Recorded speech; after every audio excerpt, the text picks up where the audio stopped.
It was already 10 o'clock in the evening, and a full moon shone over the garden. In the Shumin household, the evening service ordered by grandmother Marfa Mikhailovna had just ended. Nadya, who had stepped into the garden for a moment, could see through the window how they were laying the table for appetizers in the hall. She saw her grandmother bustling about in her heavy silk dress. Father Andrei, the cathedral archpriest, was talking to Nadya's mother, Nina Ivanovna. In the evening light, seen through the window, her mother looked remarkably young. Standing near them was Father Andrei's son, Andrei Andreich, listening attentively. In the garden, it was quiet and cool, and dark, peaceful shadows lay upon the ground. From somewhere far, far away, likely beyond the town, came the sound of croaking frogs. One could feel May, dear, lovely May.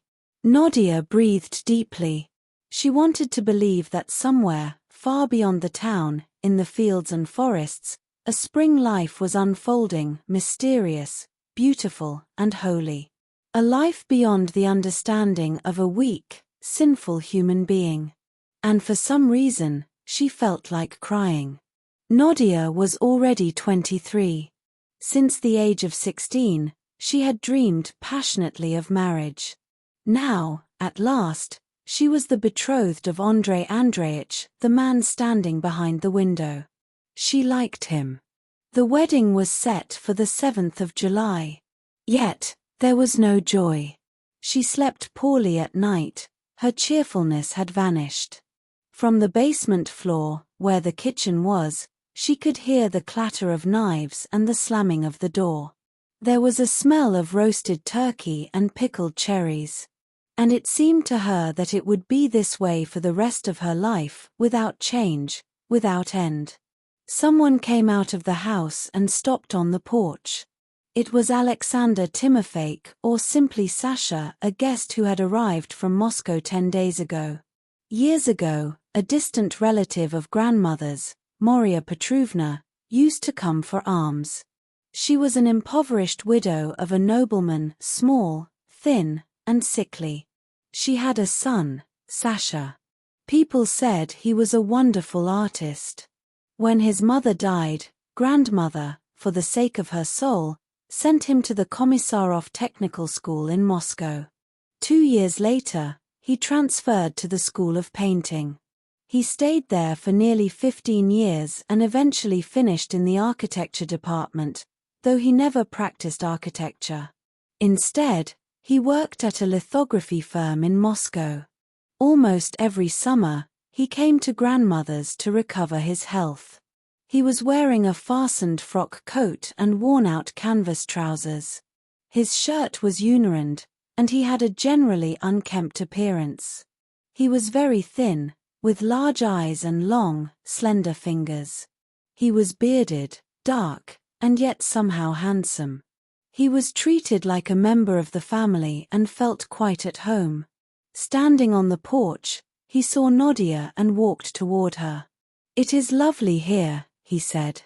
"Yes, it is lovely. You should stay until autumn." "Yes. I suppose I shall have to. I might stay until September." He laughed without reason and sat down beside her. "I was just looking at Mama," Nadya said. "She looks so young from here. My mother has her weaknesses, of course," she added after a pause, "but she is still an extraordinary woman." "Yes, she is good," Sasha agreed. "Your mother is kind and sweet in her own way, but, how shall I put it? This morning I went into the kitchen, and there were 4 servants sleeping right on the floor. No beds. Just rags for bedding. The stench, the bugs, the cockroaches. It is exactly as it was 20 years ago. No change at all. Well, grandmother, God bless her, she is old-fashioned. Mama. She speaks French, she acts in plays. One would think she might understand." When Sasha spoke, he would stretch out 2 long, thin fingers toward his listener. "Everything here feels strange to me," he continued. "Nobody does anything. Your mother walks about all day like a duchess. Grandmother does nothing. You do nothing. Even your fiancé, Andrei Andreich, does nothing. Nadya had heard this before, and it used to amuse her. But now, for some reason, it made her feel annoyed. All this is old news, Sasha. It's tiresome, she said, standing up. You should think of something new to say. He laughed and stood up too, and they both walked toward the house. She was tall, beautiful, and graceful. Beside him, she looked healthy and elegant. She felt this, and she felt sorry for him, and somehow awkward. You say too much that is unnecessary, she said. You were just talking about my Andrei, but you don't even know him. My Andrei, forget your Andrei. It is your youth I am sorry for. When they entered the hall, dinner was being served. Grandmother, or Babulia as they called her, was very stout and plain, with thick eyebrows and a slight mustache. She spoke loudly, making it clear she was the head of the house. Andrei Andreich, Nadya's fiancé, handsome, with curly hair, looking like an artist, was talking about hypnotism. You will recover in a week here, Babulia said to Sasha, if only you eat more. Look at you. You look like the prodigal son. Having wasted the wealth of his father's gift, Father Andrei said slowly, with laughing eyes, he dwelt with the mindless beasts, the wretched man. I love my old man, Andrei Andreich said, touching his father's shoulder. He's a grand old man. A kind old man. When Nadya woke up, it must have been about 2 o'clock in the morning. Dawn was beginning. Somewhere far away, a watchman was tapping. She did not feel like sleeping. The bed felt too soft, too uncomfortable. Nadya sat up and began to think, just as she had done every May night before. Her thoughts were the same as the night before, monotonous, useless, and persistent. Thoughts of how Andrei Andreich had courted her and proposed, how she had accepted and gradually come to appreciate this kind, intelligent man. But now, with less than a month until the wedding, she felt a sense of dread and anxiety, as if something vague and heavy were waiting for her. Tick-tock, tick-tock, the watchman tapped lazily. Tick-tock. Through the large old window, the garden was visible. Distant bushes of lilac, thick with blossom, looked drowsy and limp from the cold. A thick white mist drifted toward the lilacs, trying to hide them. In the distant trees, sleepy rooks were cawing. My God, why do I feel so heavy? Perhaps every bride feels this before her wedding. Who knows? Or was it Sasha's influence? Sasha had been saying the same things for years, like a lesson learned by heart, and when he spoke, he seemed naive and strange. But why couldn't she get him out of her head? Why? The watchman had long since stopped tapping. Birds began to rustle in the garden. The mist cleared, and everything was lit up by the spring light, like a smile. Soon the whole garden, warmed by the sun and caressed, came to life. Dewdrops sparkled on the leaves like diamonds. The old, neglected garden looked so young and elegant that morning. Babulia was already awake. Sasha's deep bass cough could be heard. Downstairs, the samovar was being prepared, and chairs were being moved. The hours went by slowly. Nadya had been walking in the garden for a long time, yet the morning still dragged on. Nina Ivanovna appeared, tearful, holding a glass of mineral water. She was interested in spiritualism and homeopathy, read a great deal, and loved to talk about the doubts she suffered from. To Nadya, all of this seemed to hold some deep, mysterious meaning. What were you crying about, Mama? Nadya asked. Last night I began a story about an old man and his daughter. I didn't finish it, but there was a part so moving I couldn't help my tears, Nina Ivanovna said, taking a sip from her glass. I remembered it this morning and wept again. I have been feeling so unhappy these days, Nadya said after a silence. Why can't I sleep at night? I don't know, dear. When I can't sleep, I shut my eyes very tight like this and I imagine Anna Karenina walking and talking. Or I imagine something historical, from the ancient world. Nadya felt that her mother did not understand her, could not understand her. She felt this for the first time in her life, and it frightened her. She went back to her room. At 2 o'clock, they sat down to dinner. It was Wednesday, a fast day, so grandmother was served Lenten borscht and fish. To tease her, Sasha ate both his meat soup and the Lenten borscht. He joked throughout the meal, but his jokes were heavy and always ended with a moral. It wasn't funny at all, especially when he raised his long, thin, deathly-looking fingers. It reminded everyone that he was very ill and might not live much longer. One felt sorry for him to the point of tears. After dinner, Sasha began his usual talk. Ah, dear Nadya, if only you would listen to me, if only you would. She sat deep in an old armchair with her eyes closed, while he walked slowly from corner to corner. If only you would go away to study, he said. Only enlightened and holy people are interesting. The more people like that we have, the sooner the kingdom of heaven will come on earth. Of this town of yours, not one stone will be left on another, everything will be turned upside down.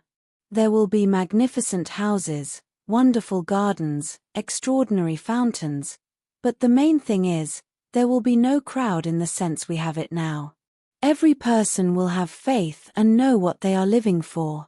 Dear girl, go away. Show them all that you are tired of this stagnant, sinful life. I can't, Sasha. I am getting married. Oh, nonsense. Who needs it? They went into the garden. You must realize, Sasha continued, how unclean, how immoral this idle life of yours is.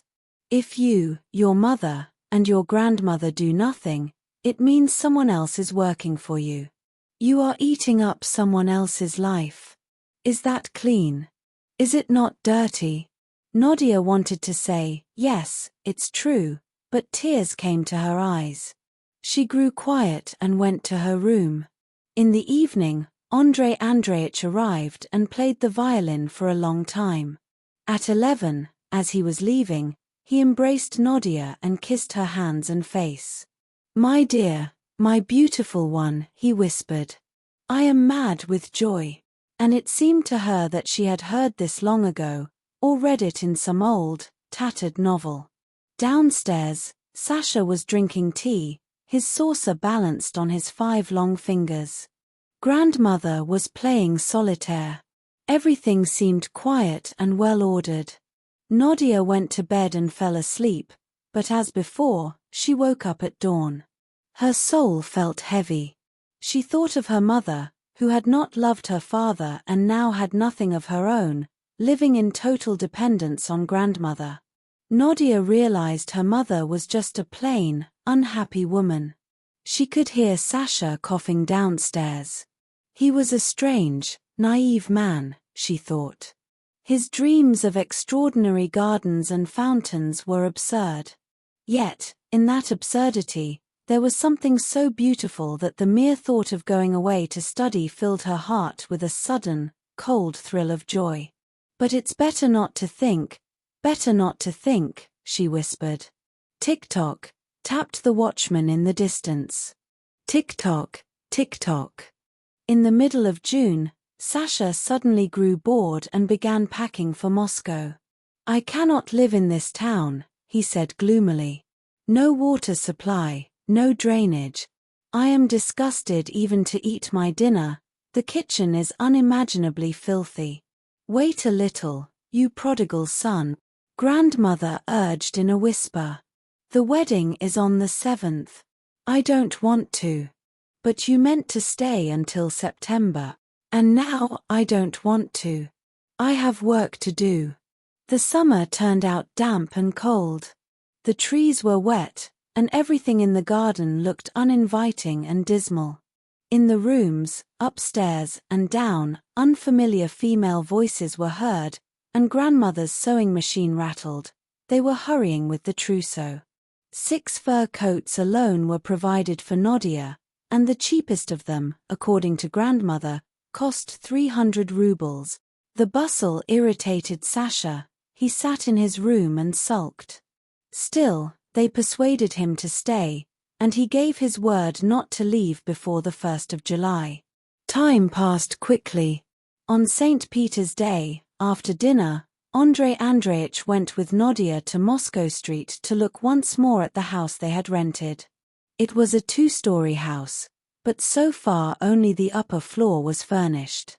In the hall, the floor was shiny, painted to look like parquet. There were Viennese chairs, a piano, and a music stand for a violin. It smelled of paint.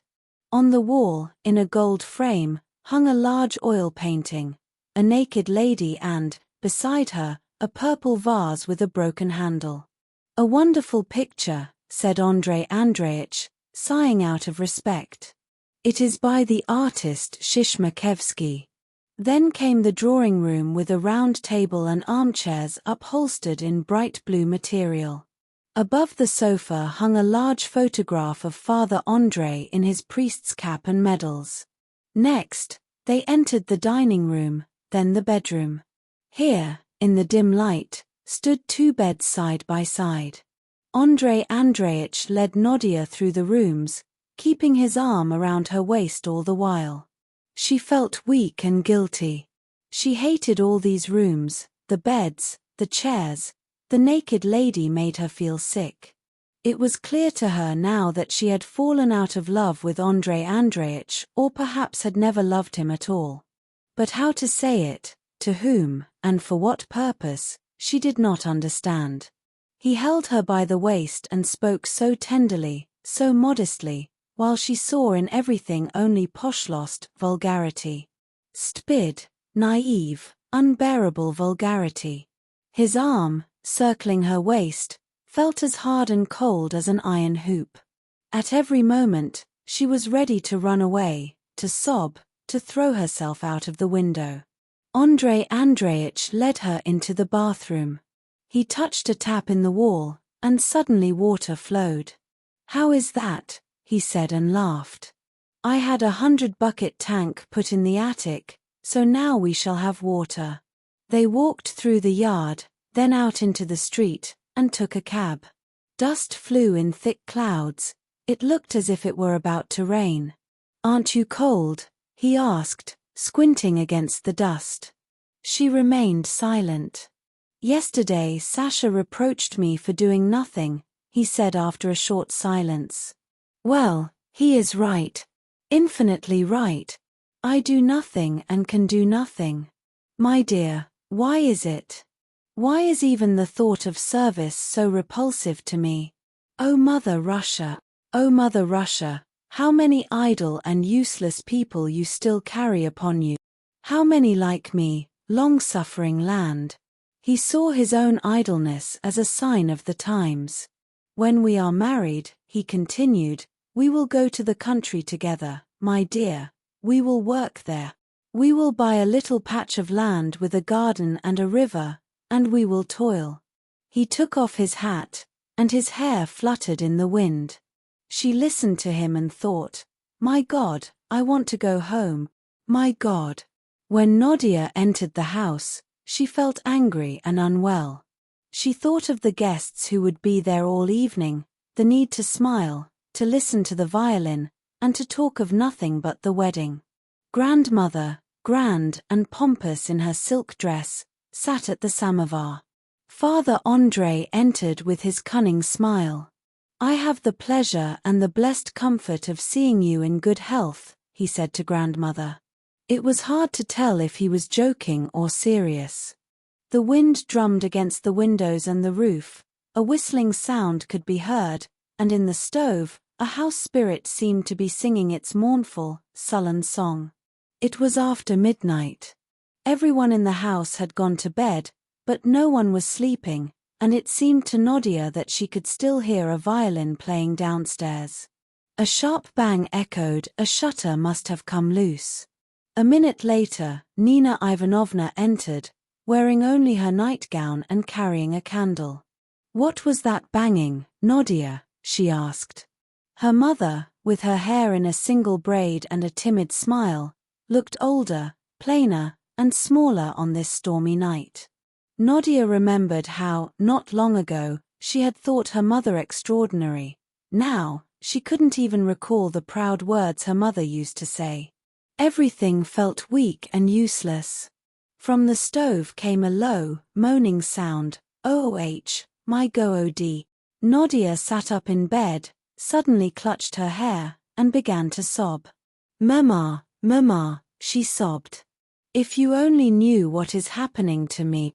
I beg you, I implore you, let me go away." "Where?" Nina Ivanovna asked, bewildered, sitting on the bed. "Go away where? Let me leave this town." Nadya finally gasped. "There must be no wedding, there will be no wedding. I do not love that man. I cannot even speak of him." "No, my dear, no," Nina Ivanovna spoke quickly, terrified. "Calm yourself, it is just a passing mood. It will go away. Lovers' quarrels are just for fun." "Oh, go away, Mama, go away," Nadya wailed. "Yes," Nina Ivanovna said after a pause. "Not long ago you were a child, and now you are a bride. In nature, there is a constant exchange of matter. Before you know it, you'll be a mother and an old woman yourself, with a rebellious daughter of your own. My dear, kind Mama, you are smart, you are unhappy," Nadya said. "Why are you saying such vulgar, empty things? For God's sake, why?" Nina Ivanovna tried to speak, but only sobbed and left. Fear gripped Nadya. She ran to her mother's room. Nina Ivanovna lay under a blue quilt, tearful, holding a book. "Mama, listen to me," Nadya cried. "Understand how petty and degrading our life is. My eyes are open. And what is your Andrei Andreich? He isn't even smart, Mama. My God, Mama, he is stupid." Nina Ivanovna sat up abruptly. "You and your grandmother torture me," she snapped, her face flushing. "I want to live. To live." She struck her chest twice with her fist. "Give me my freedom. I am still young, and you have turned me into an old woman." She wept bitterly and curled up under the quilt, looking small and pitiful. Nadya went back to her room, dressed, and sat by the window to wait for morning. By morning, the garden was a mess of fallen apples and broken branches. It was grey and dismal. After tea, Nadya went to Sasha's room. She knelt in the corner by his chair and covered her face. "What is it?" Sasha asked. "I can't. I don't understand how I lived here before. I despise my fiancé, I despise myself, I despise this whole idle, meaningless life." "Good, good," Sasha murmured, his eyes lighting up. "That is good. I won't stay here another day. Take me with you, for God's sake." Sasha looked at her in surprise for a moment, then suddenly he was as happy as a child. He waved his arms and began to dance in his slippers. "Splendid," he cried, rubbing his hands. "Heavens, how wonderful." She looked at him with wide, enchanted eyes, waiting for him to say something of infinite importance. To her, a new and vast world was opening up. "I am leaving tomorrow," Sasha said. "You will come to the station to see me off. I'll take your luggage in my trunk and buy your ticket. At the third bell, you get on the train and off we go. I'll take you as far as Moscow, and then you'll go on to Petersburg alone. Do you have a passport?" "Yes." "I swear to you, you won't regret it," Sasha said with passion. "You'll go, you'll study, and then let fate carry you where it will. When you turn your life over, everything changes. That's the main thing, to turn life over. Oh yes. For God's sake. Nadya expected to be tormented by anxiety until the departure, but as soon as she lay down, she fell into a deep, peaceful sleep, with a tear-stained face and a smile, and slept until evening. They sent for a carriage. Nadya, already in her hat and coat, went upstairs to take one last look at her mother and everything she called her own. She stood in her room by the bed, which was still warm, looked around, and then went quietly to her mother. Nina Ivanovna was asleep. The room was silent. Nadya kissed her mother, smoothed her hair, and stood there for a minute or two. Then, she slowly went back downstairs. Outside, it was raining hard. The carriage with its leather hood, drenched and glistening, stood at the entrance. "You won't fit in there with him, Nadya," grandmother said as the servants began loading the trunks. "And why on earth would you want to see him off in such weather? You should stay home. Just look at that rain." Nadya wanted to say something, but she couldn't. Sasha helped her into the carriage and covered her legs with a rug. Then he climbed in beside her. "Godspeed. God bless you," grandmother shouted from the porch. "And you, Sasha, be sure to write to us from Moscow." "I will. Goodbye, Babulia. May the Queen of Heaven protect you." "What weather," Sasha remarked. Only then did Nadya begin to cry. Now it was clear to her that she was really leaving, something she still hadn't fully believed when she was saying goodbye to her grandmother or looking at her mother.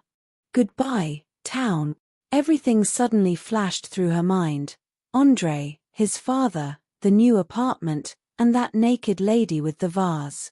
None of it frightened or weighed on her anymore. It all seemed naive, petty, and it began to recede further and further back. When they sat in the railway carriage and the train began to move, all that past, once so large and serious, shrunk into a tiny ball, and a vast, wide future began to unfold, a future that until now had been hardly visible. The rain drummed against the carriage windows. All she could see was the green fields, telegraph poles flashed by, and birds perched on the wires. Suddenly, joy took her breath away. She remembered that she was going to freedom, going to study. It felt like what, long ago, used to be called joining the Cossacks. She laughed, she cried, and she prayed, all at once. "It's nothing," Sasha said, grinning. "It's quite all right." Autumn passed, and then winter. Nadya grew very homesick. Every day she thought of her mother, her grandmother, and Sasha. The letters from home were quiet and kind. It seemed everything had been forgiven. In May, after her exams, she set off for home, stopping in Moscow to see Sasha. He looked the same as last summer, bearded, with disheveled hair, wearing the same frock coat and canvas trousers. But he looked ill and exhausted.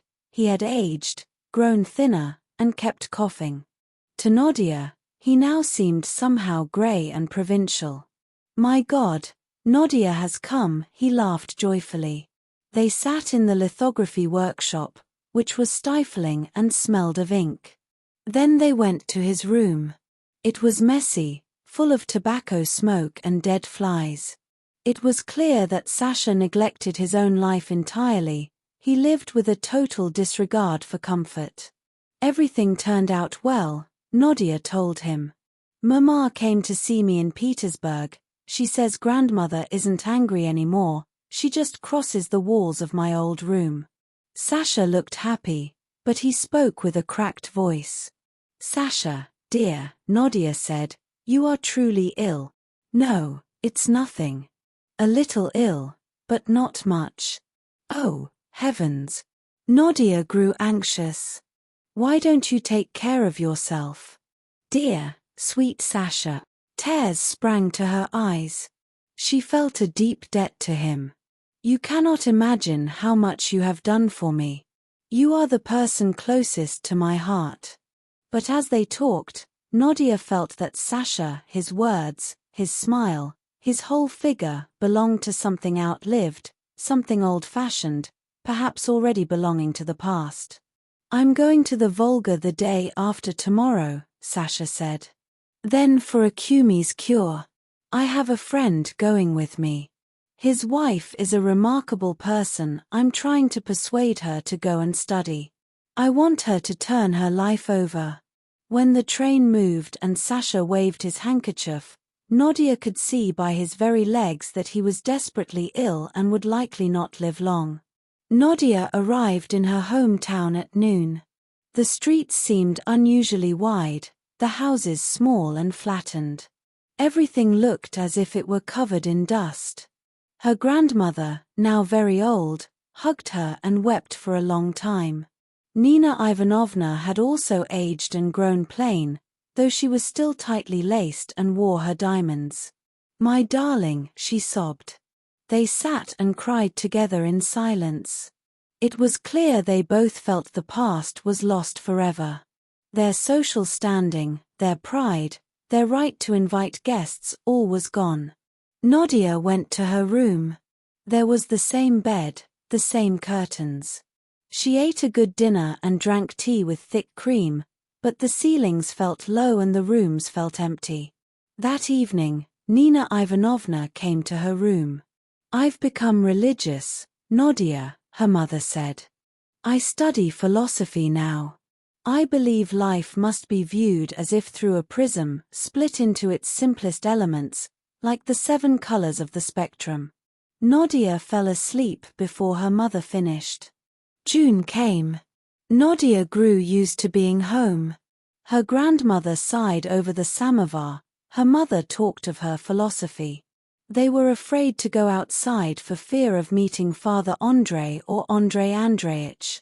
Nadya walked in the garden, looking at the grey fences. It seemed to her that everything in the town had grown old and was merely waiting for the end or for the start of something fresh and young.